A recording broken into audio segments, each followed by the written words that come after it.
हम मत्ती का पुस्तक शुरू करेंगे।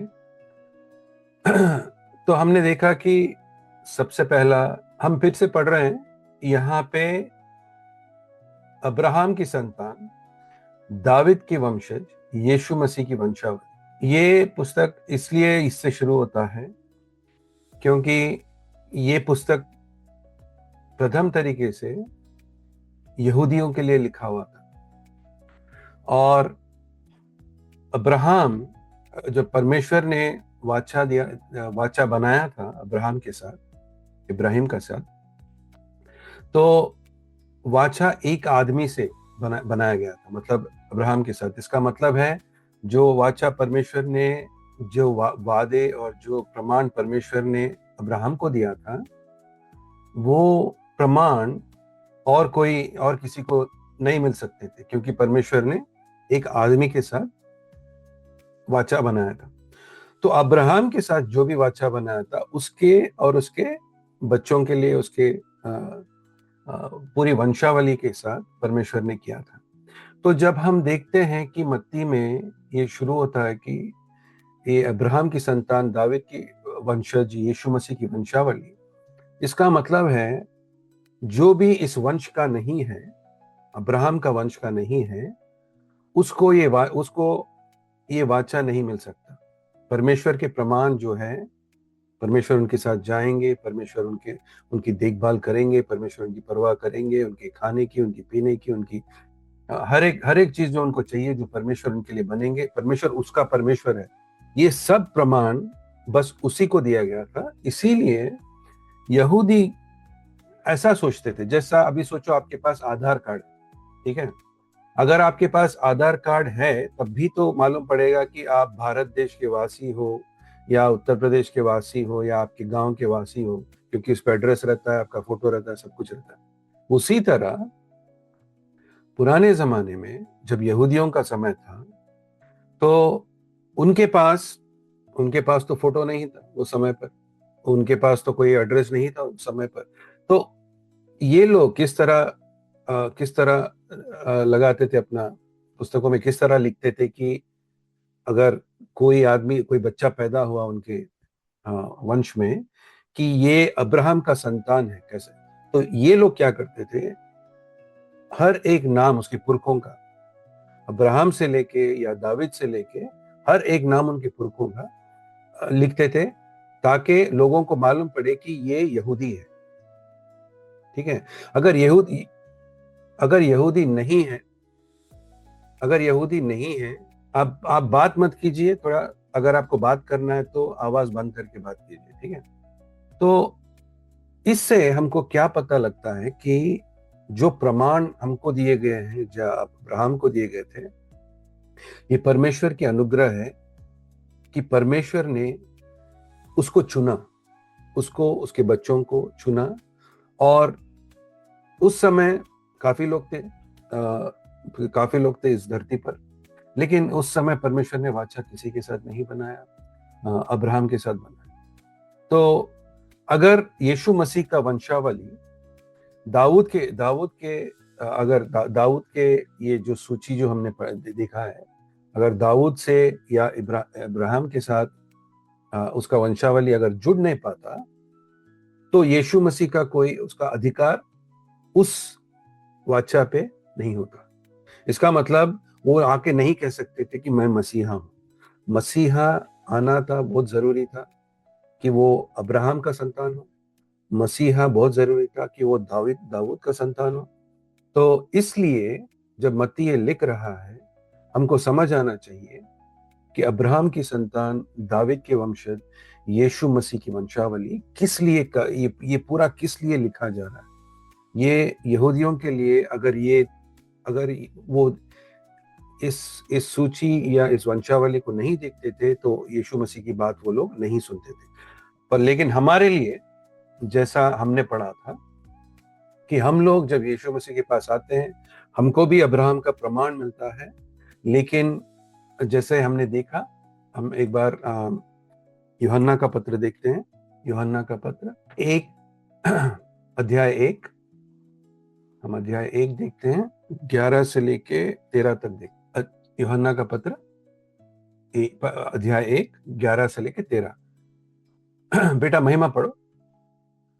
हाँ पढ़ो पढ़ो। तो हम देखते हैं कि यहूदी, यहाँ पे लिखा है कि ना ही वो लहू से, ना ही वो शारीरिक इच्छा से या माता पिता से योजना होता है। तो दो तरीके के बच्चे हम देखते हैं जो अब्राहम का संतान है। एक है जो उनके शरीर की इच्छा के अनुसार, उनके लहू से जो आए हुए हैं, जो हम मत्ती में पढ़ रहे हैं। क्योंकि परमेश्वर ने कहा मसीहा, हर एक विश्वासी नहीं, बस मसीहा अब्राहम का संतान होना चाहिए और दाऊद का संतान होना चाहिए। ठीक है, तो जब हम आते हैं तो ये प्रश्न आता है कि क्या हम तो उसके संतान नहीं है, हम तो उसके अब्राहम के शरीर से या दाऊद के शरीर के या उसके लहू के पैदा हुए तो नहीं है। तो हमारे लिए विश्वास के साथ ये कहा जाता है कि पर जिन्होंने यीशु मसीह को अपनाया, उन सबको परमेश्वर ने उनकी संतान बनने की अधिकार दी है। तो अभी हमको सोचना ये है, समझना ये है कि मेरा अधिकार क्या है कि मैं कह सकता हूं कि मैं परमेश्वर का संतान हूं, मैं परमेश्वर का बेटा हूं, बेटी हूं। क्योंकि जो भी यीशु मसीह को मानता है उसको परमेश्वर ने वो अधिकार दिया है। ठीक है, तो यहां पे हम देखते हैं कि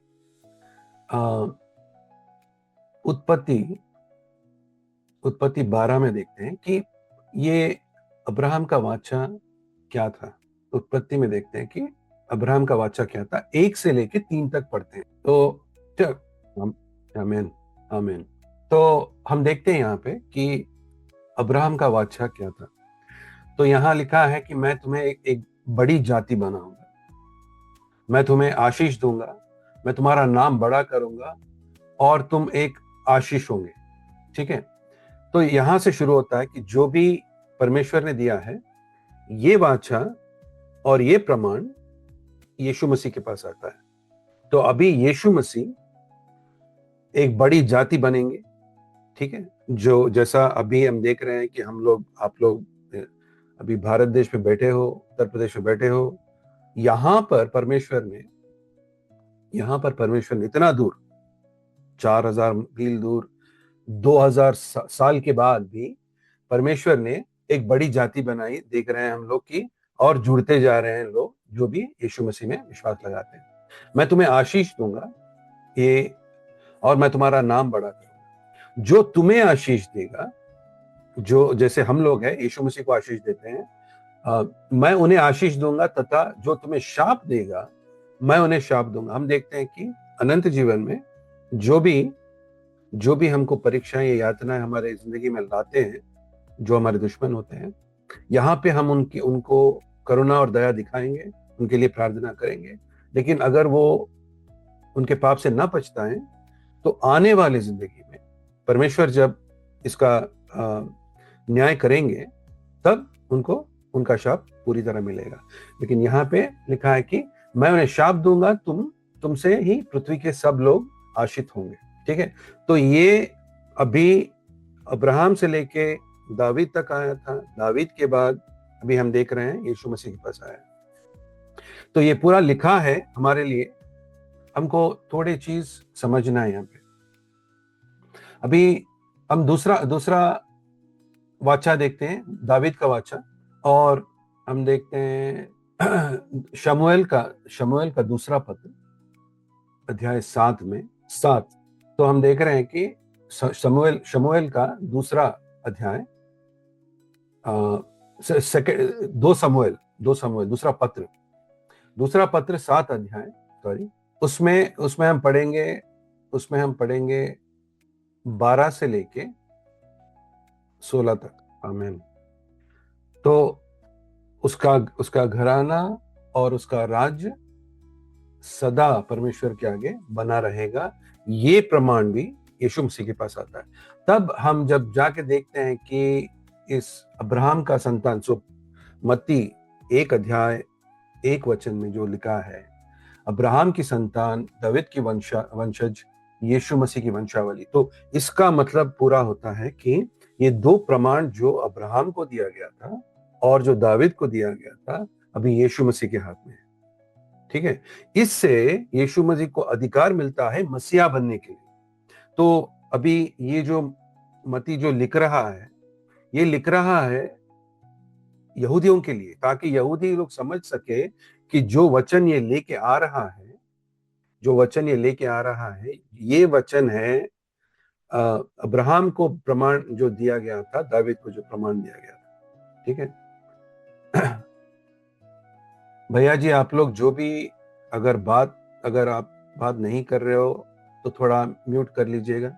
अभी हम देखते हैं दूसरा देखते हैं कि ये यीशु मसीह के पास इसलिए आया था क्योंकि यीशु सबसे पहला, ये मसीहा बनने के लिए परमेश्वर के आगे कौन कौन खड़ सकता है। ठीक है, हम पढ़ेंगे भजन संहिता 130 3 से 4 तक। भजन संहिता 130 3 से लेके वचन 3 से लेके 4 तक। तो अगर परमेश्वर हमारे पाप को गिने, तो अब्राहम का पाप को गिने, अगर दावीद का पाप को गिने, तो उसके आगे कौन खड़ सकता है। इसका मतलब जब हम देखते हैं कि अब्राहम और दावीद के पास जब परमेश्वर उन दोनों के साथ उन दोनों को वाचा देते हैं, तो परमेश्वर उनके अनुग्रह से देते हैं। इसका मतलब है ना ही अब्राहम में कोई ऐसी बात थी अपने आप से जो उसकी जिंदगी में, अब्राहम की जिंदगी में पाप था, दावीद की जिंदगी में पाप था। बस एक ही ऐसा आदमी था जो परमेश्वर के आगे खड़ सकता था, और वो आदमी था यीशु मसीह, जिनके जिंदगी में पाप नहीं था। ये बहुत जरूरी है समझना। और परमेश्वर जब अब्राहम और दावीद जिनके पास पाप था, फिर भी परमेश्वर उनके साथ वाचा करते हैं, तो क्योंकि परमेश्वर सबको, हम क्या देखते हैं यहाँ पे कि तेरे पास क्षमा है, क्योंकि वो क्षमा कर सकते थे। परमेश्वर का मन में प्यार था और परमेश्वर के अनुग्रह से, और परमेश्वर ये भी जानते थे कि इन सब के पापों को एक दिन जब यीशु मसीह आएंगे, इन सब के पापों को धो देंगे। तो इससे हमको समझ आता है कि परमेश्वर ने यीशु मसीह को किस लिए भेजा हमारे लिए। तो ये सब कुछ हमको समझना बहुत जरूरी है।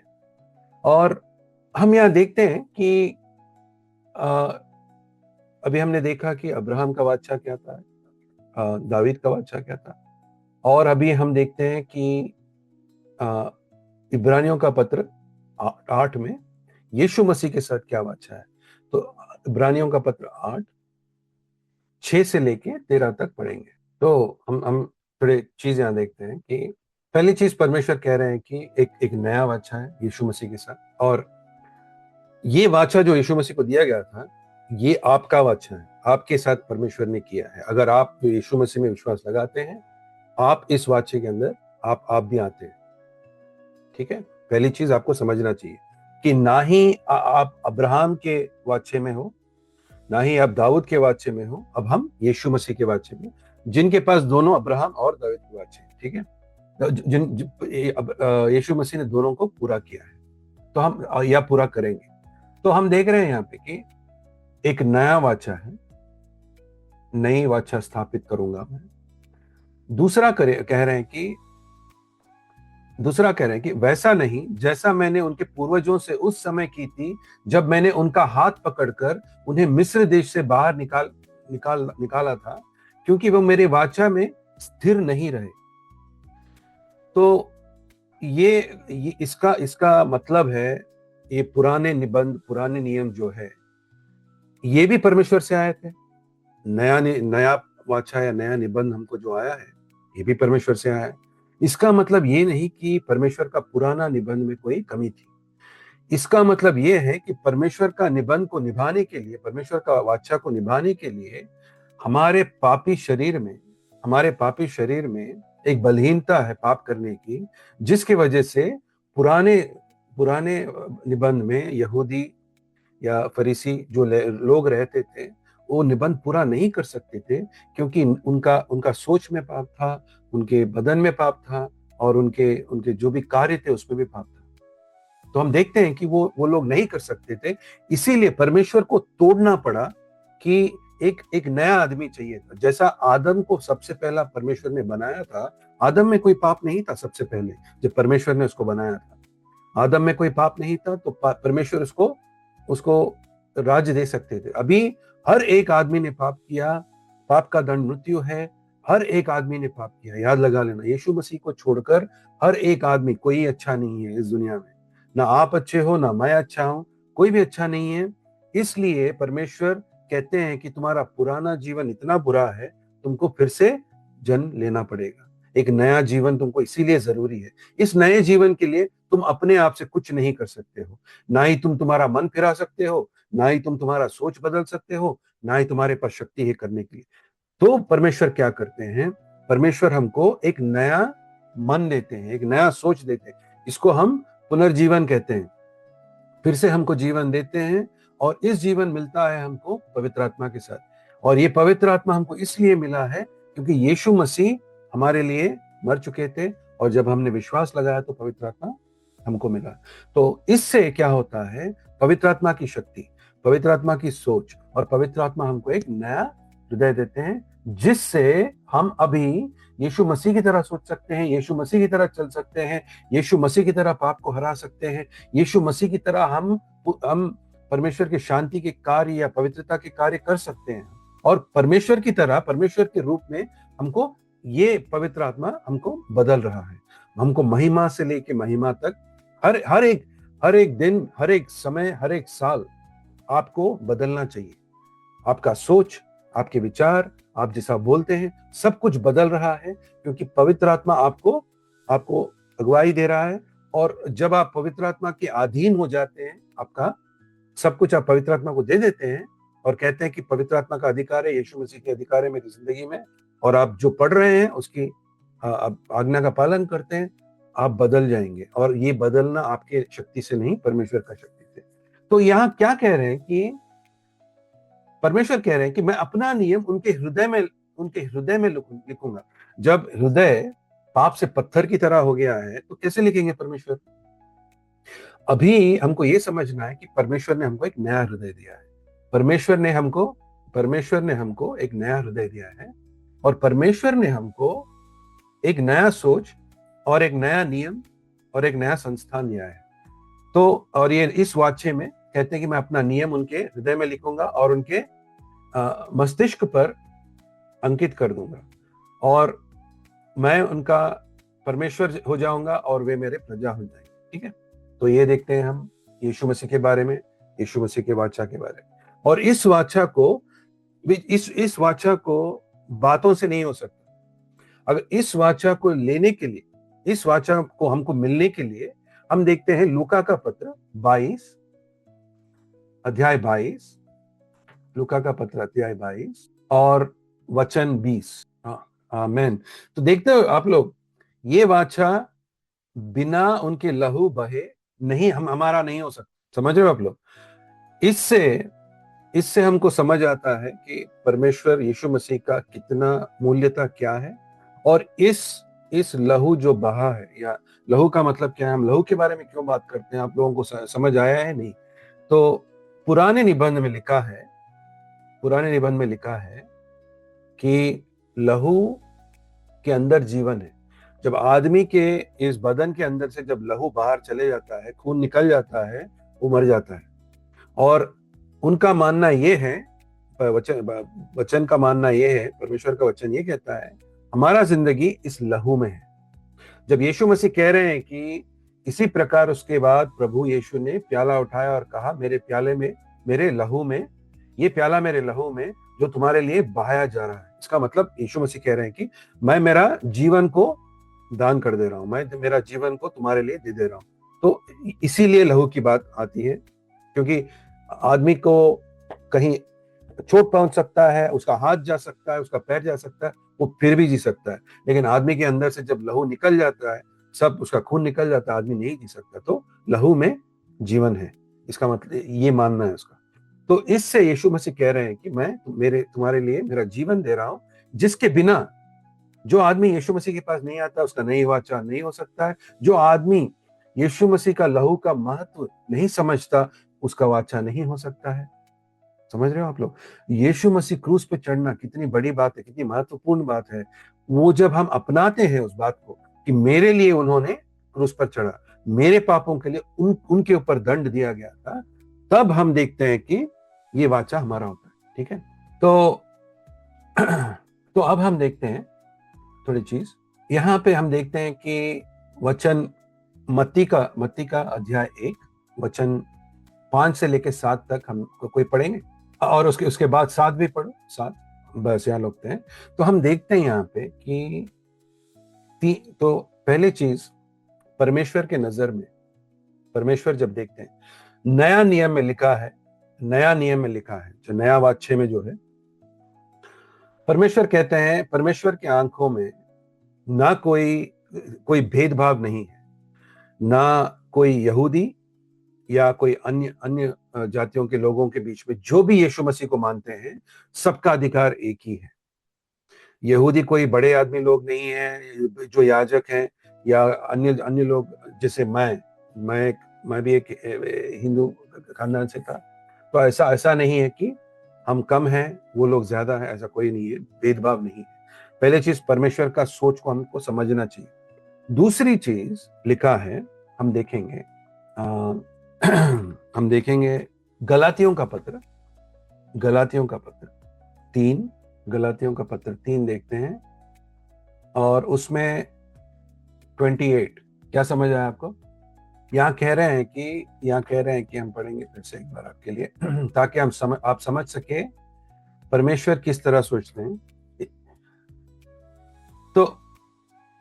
तो अब किसी में कोई अंतर नहीं रहा। तो इसका मतलब है, किस बात पे अंतर नहीं रहा? जब यीशु मसीह में आते हैं, एक विश्वासी, जब हम पैदा होते हैं, एक लड़का एक लड़की, ठीक है, इस धरती पर। लेकिन जब हम परमेश्वर के पास जाते हैं, हम परमेश्वर के पास एक आत्मा की तरह जाते हैं, और जब परमेश्वर हमको नया जीवन देते हैं, और अनंत जीवन में ना कोई आदमी ना कोई औरत हो, हर एक इंसान एक ही तरह होंगे, उनमें कोई भेदभाव नहीं होगा, परमेश्वर ऐसा बनाएंगे। तो यहाँ लिखा है कि अब किसी में कोई अंतर नहीं रहा, न कोई यहूदी रहा। इसका मतलब भेदभाव हटा रहे हैं। परमेश्वर कह रहे हैं कि अब से ऐसा कोई भेदभाव नहीं रहना चाहिए। ना गैर यहूदी, ना दास रहा, ना स्वतंत्र, ना पुरुष रहा। तो हम किसी को नीचा नहीं देख सकते। कोई अगर आजकल तो दास नहीं है, लेकिन अभी सोचो कि कोई बड़ा अमीर आदमी है और उसके घर में काम करने वाले हैं, जो बर्तन धोते हैं, जो घर मांजते हैं। तो ऐसे लोग, इसका उस अगर वो घर का मालिक एक ईसाई है, और वो जो काम कर रहे हैं वो भी ईसाई है, इन दोनों में अंतर नहीं रहना चाहिए। उनके काम में अंतर रहता है, वो जो करना है करना चाहिए। लेकिन परमेश्वर कह रहे हैं, परमेश्वर की आंखों में, क्योंकि दोनों परमेश्वर के पुत्र है, संतान है, एक है, तो उनका इज्जत, उनका प्रतिष्ठा, सब कुछ परमेश्वर की आंखों में एक है। तो जो मालिक है उसको सोच समझ कर बुरी तरह बर्ताव नहीं करना चाहिए, जो लोग उसके घर में काम कर रहे हैं, अगर वो ईसाई है। और तो इससे, और ये भी कह रहे हैं कि ना पुरुष रहा ना स्त्री। इसका मतलब है परमेश्वर कोई अंतर नहीं बना रहे हैं, ठीक है। इसका मतलब ये नहीं कि पुरुष के काम पुरुष करेंगे, स्त्री के काम स्त्री करेंगे, पुरुष और स्त्री एक दूसरे के साथ रहेंगे, पुरुष घर का सबसे बड़ा परमेश्वर ने उसको दिया है कार्य करने के लिए, घर को संभालने के लिए, ये सब कुछ है। लेकिन हम ये कह रहे हैं कि ये पूरे अलग अलग तरीके के काम हैं जो परमेश्वर ने दिया है। एक स्त्री घर चलाती है और एक पुरुष बाहर जाता है, काम करता है। जो भी करते हैं, जैसा भी परमेश्वर ने दिया है। जब परमेश्वर हमको दिखाते हैं कि किस तरह का योजना बना है, सबसे पहले परमेश्वर, उनके नीचे यीशु मसीह के नीचे आदमी, घर का आदमी उसके नीचे होता है, और उसके नीचे स्त्री होती है। इसका मतलब ये नहीं कि भेदभाव में हम सोच में या उनके बारे में कम सोचना चाहिए। यीशु मसीह हमारे बारे में कम नहीं सोचते हैं। परमेश्वर हमको संतान मानते हैं और यीशु मसीह के साथ उत्तराधिकारी मानते हैं। तो जब हम देखते हैं कि यीशु मसीह के साथ हमको ऐसा एक, परमेश्वर ने हमको इतना अच्छा वरदान दिया है, तो हम भी जब दूसरों को देखते हैं सोच समझकर प्यार के साथ, और इसी तरह हमको सोचना चाहिए, परमेश्वर जैसा आप इनको देखते हो मुझे देखने दो, जैसा आप इनके साथ बर्ताव करना चाहते हो मुझे भी बर्ताव करना चाहिए जो प्यार से है। तो यहां देखते हैं कि ना पुरुष रहा ना स्त्री रहा। तो इससे इससे हमको समझ में आना चाहिए। अभी हम मत्ती के पास जाते हैं। मत्ती अध्याय 1:5 से लेकर 7 तक हम देखते हैं, तीन तीन औरतों के बारे में लिखा है। एक है रेहाब, ठीक है। दूसरी है दूसरी का नाम है रूथ। एक मिनट, हाँ। तो सुलेमान और राहब से बोआज, बोआज और रूथ से उबेद। यहां क्या लिखा है कि यीशु मसीह का वंशावली, जब किसी के बारे में कह रहे हैं कि आप कौन हो, तो हम किसको चुनते हैं? हम चुनते हैं जिसका नाम, जिसका प्रतिष्ठा बहुत अच्छा हो, उसके साथ जुड़ने की कोशिश करते हैं। लेकिन यहाँ पे हम देख रहे हैं कि रेहब राहब को वो कौन थी? वो पहले परमेश्वर से पलटने से पहले वो एक व्यभिचारन थी। तो हम देख रहे हैं कि परमेश्वर ना ही अंतर कर रहे हैं एक स्त्री में, और ना ही अंतर कर रहे हैं एक आदमी, एक स्त्री जब उसके पापों से पछता कर मन फिराव हो जाता है, तो परमेश्वर उसको किस तरह देख रहे हैं? परमेश्वर उसको संतान की तरह देख रहे हैं। इसीलिए यहाँ कह सक रहे हैं कि सुलेमान और राहब से बोआज, बोआज से और रूत से उबेद। तो हम देख रहे हैं तीन तीन स्त्रियों के बारे में लिखा है। और हमको ये समझना चाहिए कि परमेश्वर की आंखों में एक स्त्री का क्या महत्व है, एक अमूल्यता है। तो आप लोगों को अपने आप को कम नहीं सोचना चाहिए। इसका मतलब ये नहीं कि आप अधिकार को तोड़ें, लेकिन आपको ये मालूम होना चाहिए कि परमेश्वर के आंखों में आप प्यारे हैं और परमेश्वर आपको अमूल्यता देते हैं। दूसरा हम देखते हैं कि दावीद के बारे में अभी हम पढ़ रहे हैं 6। यीशु से राजा दावीद पैदा हुआ, दावीद और उरिया की विधवा से सुलेमान पैदा हुआ। तो हम यहाँ रुकते हैं। परमेश्वर यहाँ क्यों नहीं लिख रहे हैं कि दावीद और बत्शीबा उसका नाम था? परमेश्वर उसका नाम लिखकर क्यों नहीं छोड़े, और ये क्यों कह रहे हैं कि दावीद और अरिया की विधवा से सुलेमान पैदा हुआ? ये असली वचन है उसकी बीवी से। तो यहां दो चीज हम देख रहे हैं कि परमेश्वर ये दिखा रहे हैं कि दावीद ने पाप किया है। दावीद ने, अगर आप लोगों को ये कहानी पता है, दावीद क्या करता है, एक दिन छत पर जाता है और उसके लोग युद्ध कर रहे हैं कोई दूसरे देश में। ये खड़ा है छत पर, अपने लोगों के साथ नहीं जाता युद्ध करने के लिए। दावीद थोड़ा ढीला हो गया है और उस समय वो छत पर जाता है और खड़ा रहता है। तब वो देखता है कि कोई औरत स्नान कर रही है, वो है ये अरिया की बीवी। तो क्या करता है दावीद, उसको अपना बीवी बनाने की कोशिश करता है, और वो परमेश्वर के आंखों में व्यभिचार करता है। दाऊद परमेश्वर के आंखों में व्यभिचार करता है। तो परमेश्वर उसको एक जबरदस्त दंड देते हैं। जो बच्चा उसको बत्शीबा के साथ पैदा होता है उसको परमेश्वर मार देते हैं। परमेश्वर कहते हैं कि ये बच्चा मर जाएगा, क्योंकि तुमने अरिया, जो एक अच्छा आदमी था, तुमने उसकी बीवी को लिया। और दूसरा पाप जो दावीद करता है, अरिया को वो लड़ाई में भिजाता है, ताकि वो सोचता है कि अगर अरिया मर गया तो मैं उसकी बीवी को ले सकता हूं। तो अब हम देख सकते हैं कि दावीद, जिसका दिल, वचन कहता है, जिसका मन वो परमेश्वर के मन के साथ जुड़ा हुआ, लेकिन उसको ये समझ नहीं आया उस समय, या उसने परमेश्वर का नियम इस तरह से तोड़ा कि उसने अरिया के साथ बहुत बुरा बर्ताव किया और उसको मार देता है। अरिया मर जाता है उस लड़ाई में। और वो ये तो एकदम दावीद का पाप है। और इससे हम देखते हैं कि परमेश्वर दावीद के साथ खुश नहीं रहते हैं और उसको कहते हैं कि तेरा बेटा मर जाएगा। तो सुलेमान से पहले जो बच्चा पैदा होता है वो मर जाता है। तो हम यहाँ क्या देख रहे हैं कि यीशु मसीह के वंशावली में स्त्री और राहब की तरह पापी, दावीद की तरह, दावीद का पाप भी लिखा है। इसका मतलब क्या है कि परमेश्वर ये दिखा रहे हैं कि उनके वंशावली में पूरे दूध के धुले नहीं है।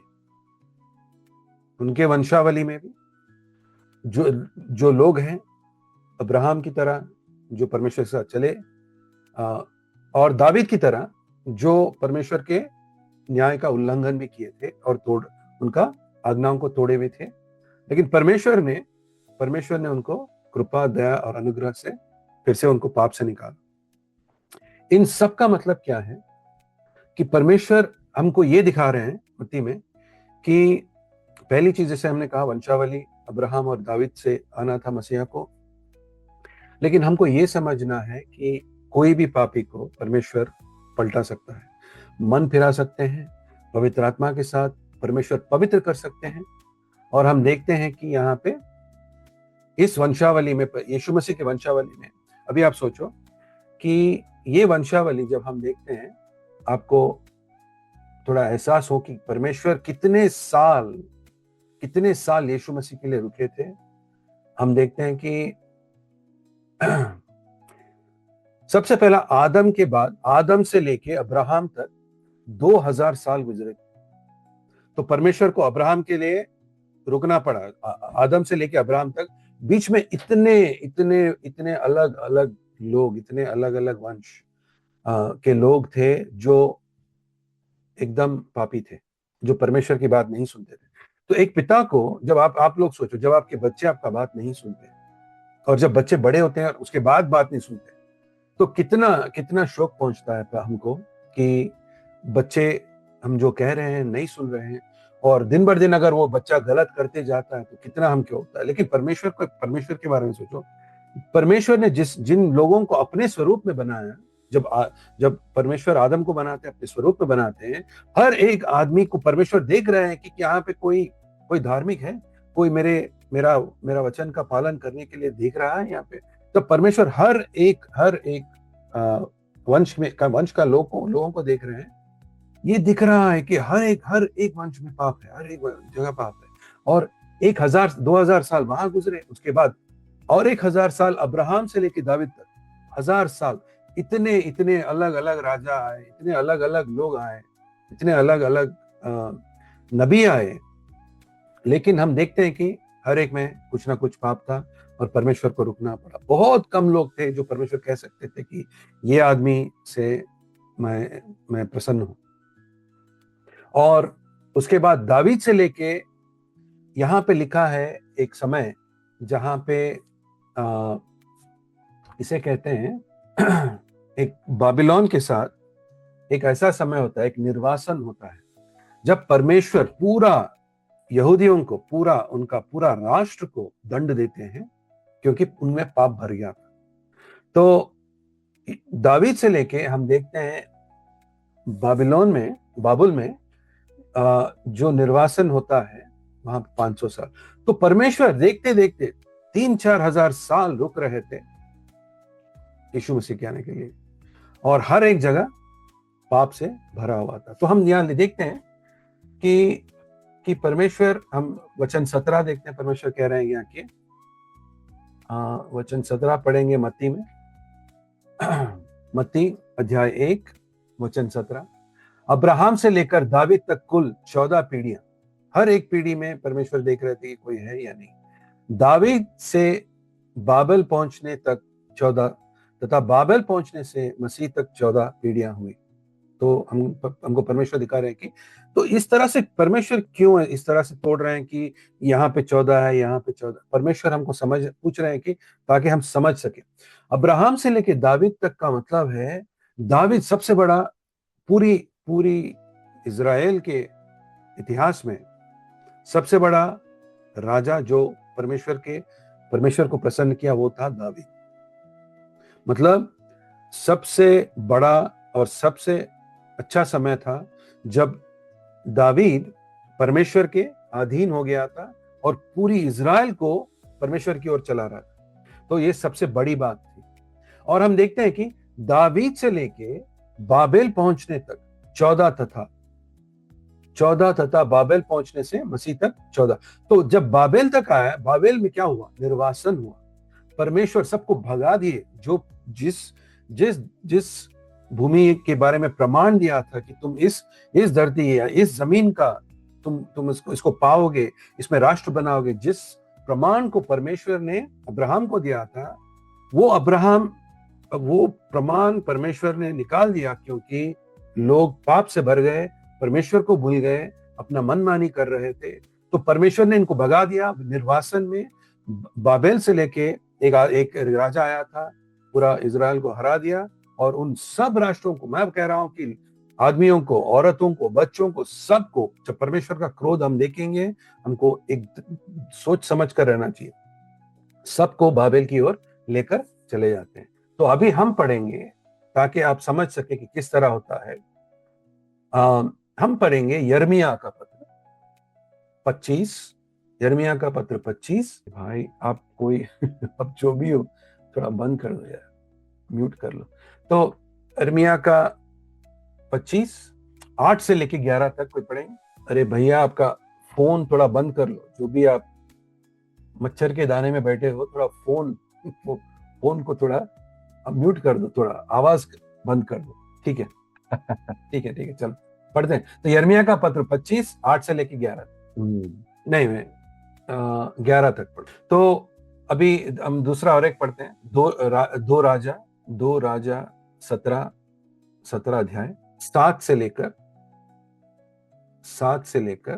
18 तक। तो आप लोग देख रहे हैं कि परमेश्वर इतने अलग अलग पाप है यहाँ पर, लेकिन मैं एक बार 2 राजा में 17 और 13 एक बार फिर से पढ़ते हैं, ताकि आपको थोड़ी चीज मालूम हो जाए। सबसे पहली चीज है, परमेश्वर यीशु मसीह की वंशावली में हमको दिखा रहे हैं कि बाबिलोन के समय पूरा राष्ट्र, ये इजराइल का राष्ट्र, परमेश्वर के साथ वाचा तोड़ा था। वो लोग परमेश्वर के साथ विश्वासघात किए थे।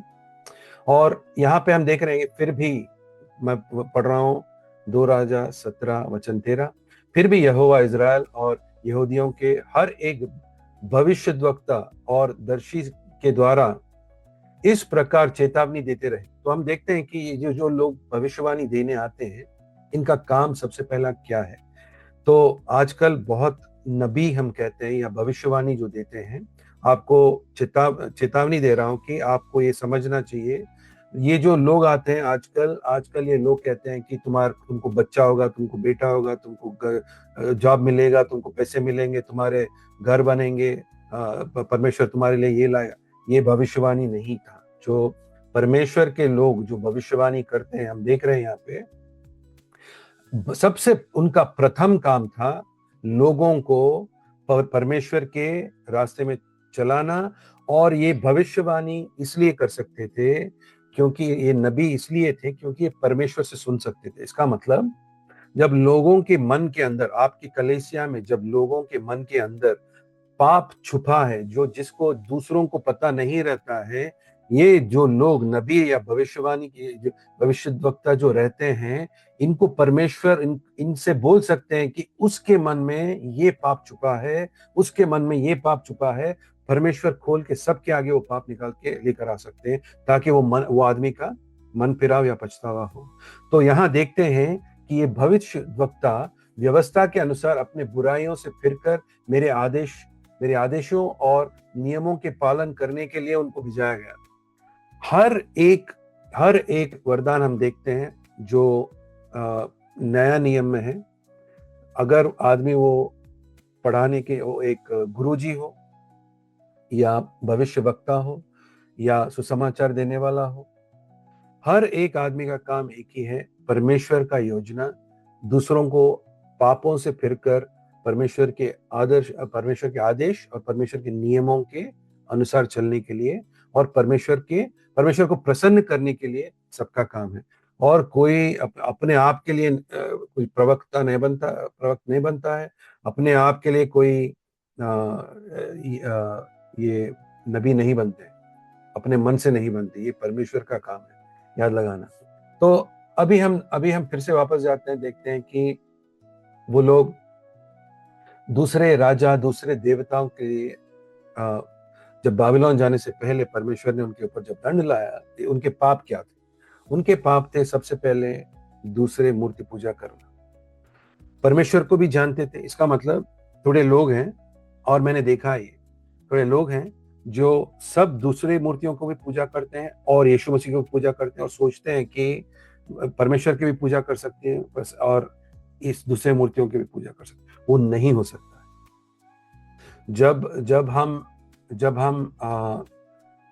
जब हम ऐसा करते हैं तो हम देखते हैं कि हम परमेश्वर जो हमको उनके बच्चों की तरह देखते हैं, परमेश्वर जो यीशु मसीह जब कहते हैं कि कलेसिया उनकी बीवी की तरह है, कलेसिया उनकी परिवार की तरह है, तो परमेश्वर को उसके परिवार के लिए एक ईर्ष्या होती है।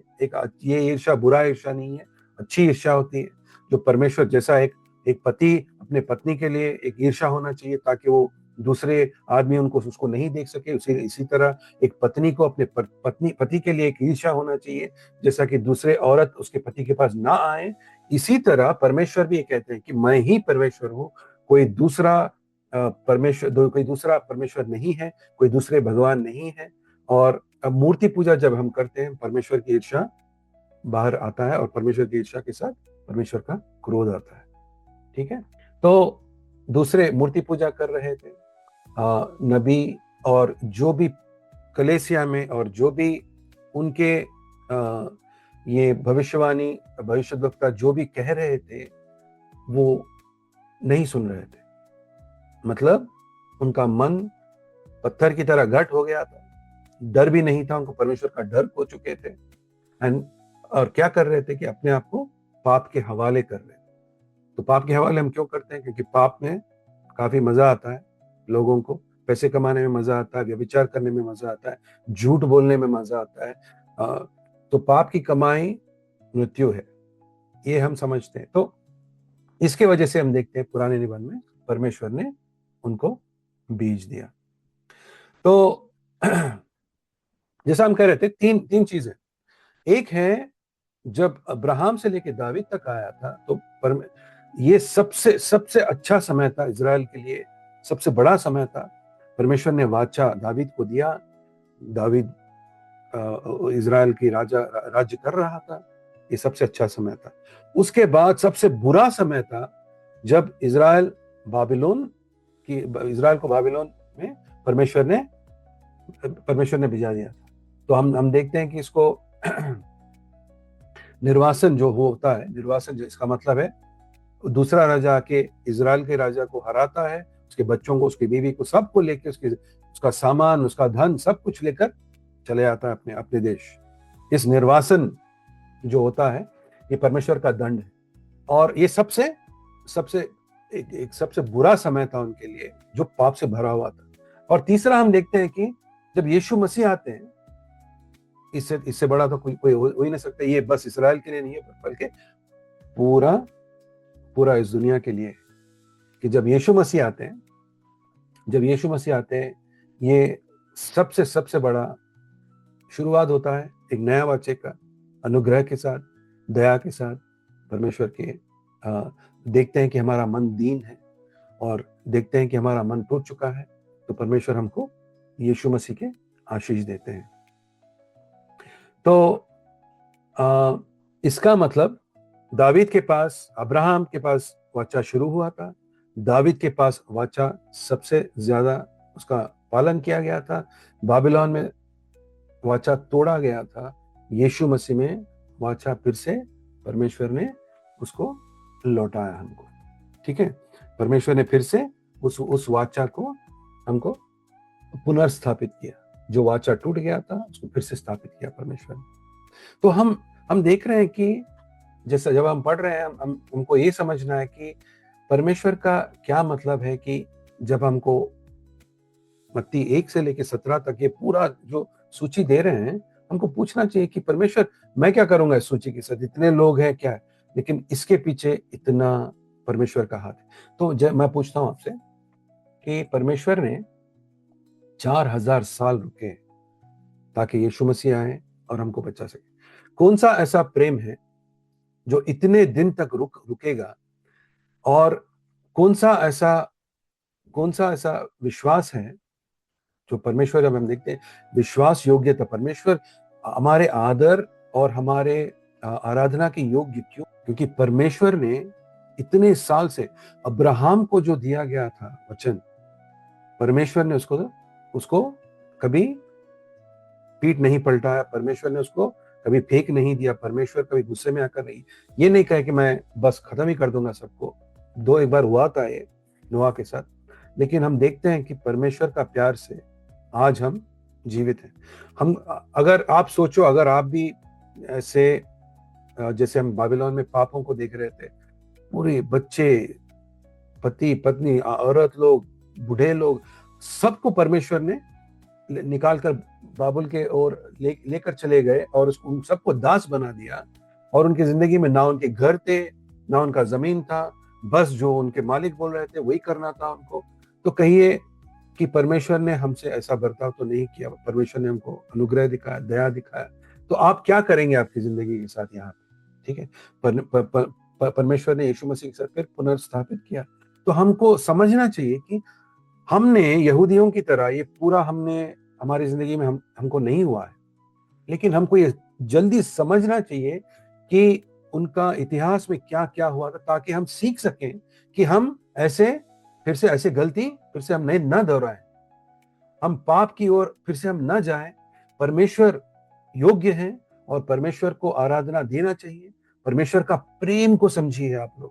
मैं तो कहता हूं, आप लोग सोचते होंगे कि मैं सेवक बनूंगा, लेकिन मैं कहता हूं जो आदमी सेवा प्रेम नहीं कर सकता, परमेश्वर का प्रेम को नहीं समझ सकता, अगर परमेश्वर के प्रेम से आपके आंख में आंसू नहीं आते हैं, यीशु मसीह के लहू से जिन्होंने नया वाचा अपने लहू से बनाया, अगर आपके आंख में आंसू नहीं आते, अगर आपका मन फिराव नहीं होता है, तो आप क्या सेवा करेंगे? तो सेवा कुछ भी काम नहीं कर सकते परमेश्वर के लिए, परमेश्वर के प्रेम अपने मन में बिना लगाए। तो हम देखते हैं परमेश्वर विश्वास योग्यता है। तो हम अभी पढ़ेंगे थोड़े वचन। व्यवस्था, हम पढ़ेंगे व्यवस्था अध्याय 7 और वचन 9। व्यवस्था अध्याय 7 9 वचन 9। आमीन। आप देख रहे हो कि आपका पिता, आपका परमेश्वर कौन है, ये हमको समझना जरूरी है। इसीलिए हम पुराना निबंध पढ़ते हैं। हम पुराना निबंध इसलिए नहीं पढ़ते हैं ताकि हम पुराने नियमों का पालन करें, नहीं, हम पालन करते हैं नए निबंध का, नए नियमों का। लेकिन हमको समझना चाहिए परमेश्वर जो अनंत है, परमेश्वर हमारे जो बदलते नहीं है, जो एक बार जब प्रमाण देते हैं तो वो नहीं बदलते। परमेश्वर जब एक बार कहते हैं कि मैं तुझको दया दिखाऊंगा, परमेश्वर का मन नहीं बदलता है। तो परमेश्वर के नियम नहीं बदलते हैं, परमेश्वर की अच्छाई नहीं बदलती है, उनका स्वभाव नहीं बदलता। ये परमेश्वर कह रहे हैं कि अभी तुम ये समझ लो कि यहोवा तुम्हारा परमेश्वर है, वह विश्वास योग्य 4000 साल हो सकते हैं, हम देख रहे हैं, लेकिन जो प्रमाण उन्होंने अब्राहम को दिया था परमेश्वर नहीं तोड़ेंगे। जो प्रमाण उनको दावीद को दिया था, अलग अलग पापी बीच में आ गए थे और उनका पाप का दंड तो जरूर मिलेगा, ये भी आपको। लेकिन जो प्रमाण, जो लोग विश्वसनीय थे, परमेश्वर के विश्वास के साथ खड़े हुए थे, उनको परमेश्वर कभी नहीं तोड़ेंगे। अगर आपके मन में विश्वास है कि परमेश्वर आपको जी उठाएंगे एक दिन, अगर आपके मन में विश्वास है कि आपके पाप धुल जाएंगे और परमेश्वर आपको पवित्र आत्मा के साथ भर देंगे और आपके पापों को निकाल देंगे, पाप की शक्ति आपकी जिंदगी से निकाल देंगे, और परमेश्वर आपको भी यीशु मसीह की तरह जो मृत्यु से जी उठे उसी तरह आपको भी जी उठाएंगे, तो परमेश्वर कहेंगे कि तुम विश्वास के योग्य हो, मैं भी तुम्हारे लिए विश्वास योग्य हूं। समझ रहे हो? तो दूसरी चीज हम देखते हैं, 4000 साल में कौन है ऐसा आदमी? बहुत लोग रहते हैं। देखो आज के दिन नेता रहते हैं, नेता लोग रहते हैं, कहते हैं कि मैं 4 साल में तुम्हारा जिंदगी बदल दूंगा, मुझे आपका वोट दो। ठीक है, इसका मतलब होता है कि नेता कह रहे हैं कि 4 साल तक, या जितने भी साल हैं उतने साल तक जब मेरे पास मुझे आप वोट देकर मुझे आपका नेता बनाओगे, तो उतने साल तक मैं इस देश को संभाल सकता हूं, इस देश में हर एक चीज को संभाल सकता हूं। ये कह रहे हैं नेता लोग। हम देखते हैं कि हर एक समय कुछ ना कुछ वादा लोग तोड़ते हैं, शादी में तोड़ते हैं, नेता लोग तोड़ते हैं, हम दोस्ती में तोड़ते हैं, क्योंकि कभी कभी हम हमारे पापी स्वभाव से तोड़ते हैं, कभी कभी हम मजबूरी में तोड़ते हैं। ठीक है, मजबूरी में हम तोड़ते हैं क्योंकि हम जो पहले कर सकते थे अभी नहीं कर सकते। लेकिन परमेश्वर सार्वभौमिक है, उसका शक्ति अपार है, जो वो कहता है वो करता है, उसमें कोई बलहीनता नहीं। समझ रहे हैं आप लोग? हर एक समय अगर परमेश्वर ने कहा दाऊद तुम्हारे राज्य हर सब अनंत जीवन के लिए रहेगा और तुम्हारा ही बेटा एक राज्य करेगा, यीशु मसीह, इसका मतलब राज्य करेगा, क्योंकि परमेश्वर हर एक चीज के ऊपर राजा है। परमेश्वर धरती के ऊपर राजा है, परमेश्वर आपके बदन के ऊपर राजा है, परमेश्वर हर एक राष्ट्र के ऊपर राजा है, परमेश्वर जीवन और मृत्यु के ऊपर राजा है। देख रहे हैं आप लोग? कोई परमेश्वर के ऊपर विश्वास लगाइए कि कोई भी परमेश्वर को ना हिला सकता है ना हटा सकता है, कोई ऐसी शक्ति नहीं है। परमेश्वर हमारे लिए सब कुछ है। परमेश्वर में आपका विश्वास अटल रहना चाहिए कि परमेश्वर मेरा सब कुछ है। और दूसरा हम देखते हैं कि जब हम परमेश्वर के पास आते हैं, कभी कभी लगता है 4000 साल गुजर गए, लेकिन हम तो देख रहे हैं पापी राजा के पीछे तो हम धीरज होते हैं, हम धैर्य होते हैं। तो हम देखते हैं 2 पतरस 3 अध्याय 2 पतरस 3 अध्याय और 9 वचन। 2 पतरस 3 अध्याय 9। सबको मन फिराव का अवसर मिले। परमेश्वर कितने दयालु। हम देख रहे हैं यहाँ पे कि किस तरह से हमको समझना चाहिए। अगर आप देख रहे हो कि आपके आजू बाजू अलग अलग तरीके के लोग हैं, आपको मन नहीं हारना चाहिए। इसका मतलब ये नहीं कि परमेश्वर अपना सार्वभौमिकता या शक्ति या राज्य करने का कुछ खो चुके हैं, नहीं। परमेश्वर बस पापियों को ये समय दे रहे हैं, मन फिराव का एक सु अवसर दे रहे हैं प्राप्त करने के लिए कि उनका मन फिरे। तो परमेश्वर की अच्छाई है कि परमेश्वर रुक रहे हैं। लेकिन याद लगाना, जो भी आज हमारे जिंदगी में हो रहा है, अन्याय हो रहा है या पाप हमारे जिंदगी में दूसरों की वजह से हम तड़प रहे हैं, ये एक दिन खत्म हो जाएगा और परमेश्वर पाप को आपके आजू बाजू आने भी नहीं देंगे। स्वर्ग के अंदर परमेश्वर पाप को आने भी नहीं देंगे। इसका मतलब है परमेश्वर बस राज्य कर रहे हैं और सार्वभौमिक है, आपको कोई डरने की जरूरत नहीं है। इसका मतलब ये भी है कि परमेश्वर का धैर्य और धीरज आपका भी धैर्य और धीरज। समझ रहे हैं आप लोग? तो ये है हमारा परमेश्वर, ये है हमारे पिता। बस हमने देखा कि 1 से 17 तक मत्ती में हम देख रहे हैं लोगों का सूची है, ये क्या है, बस कौन पढ़ेगा यार, पढ़ते पढ़ते मैं तो सो ही जाऊंगा। लेकिन हम देख रहे हैं परमेश्वर कितना कुछ हमको सिखा सकते हैं जब हम मन लगाते हैं, और हम ये आपको सिखा रहे हैं ताकि आप दूसरों को सिखा सकें। यही हमारी प्रार्थना है कि आप ये मत सोचो परमेश्वर के वचन में कोई ऐसा वचन नहीं है जिसका जो बेमतलब है। हर एक वचन में पवित्र आत्मा है, हर एक वचन में परमेश्वर हमको सिखा सकते हैं।